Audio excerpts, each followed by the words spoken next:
Hello guys! Magandang araw po sa lahat, lalong-lalo na sa mga naligaw sa aking channel. This is Ronan Alipin and please like and subscribe my channel at Ronan Alipin. Pag-uusapan natin ngayon is ang how to care. Pag-uusapan natin ngayon is ang how to care zebra bird. Ituturo ko po sa inyo kung paano ito alagaan. Itong video na ito, ginawa ko ito, inspire lang ako dahil may nakita ako isang maliit na ibon na galing sa isang puno, nalaglag yung kanyang nest, yung pinaka bird's nest niya nalaglag. Pinulot ko, ipapakita ko sa inyo kung magmula nung inalagaan ko siya from first day. Ito po siya, guys, napakaliit pa niya at may mga puting balahibot at ulot pakpak. Pero pinapakain ko nito ay yung mga maliliit na insekto. Pero pinapakain ko rin din siya ng kanin, yung luto na.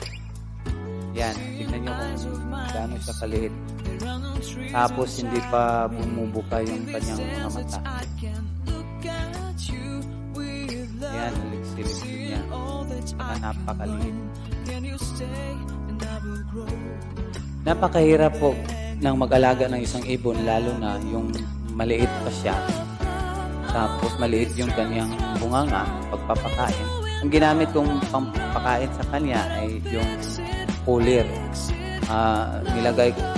Nipit ko yung kanin, tapos ano ko sa kanyang bibig. Tapos hindi ko lang na ipapakita sa inyo sa araw-araw na pag-alaga niya. Thrice a day ko rin siyang pinapakain ng kanin. At saka hanggang sa lumaki siya, after 2 weeks nagkaroon na siya ng mga balahibo at may pakpak na. At ito, ipapakita ko sa inyo na malaki na siya. Ito na po guys, yung ibon na maliit. 1 month old na siya. Yun. Sa nga.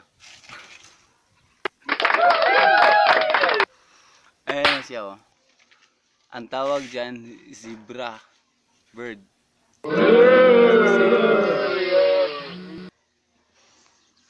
Ayan, malaki na, no? Okay guys, yan lang po. Huwag niyong kalimutan mag-like and subscribe my channel at Ronan Alipin. Hanggang sa muli, hanggang sa susunod na vlog ko ay kakaiba, iba namang hayop.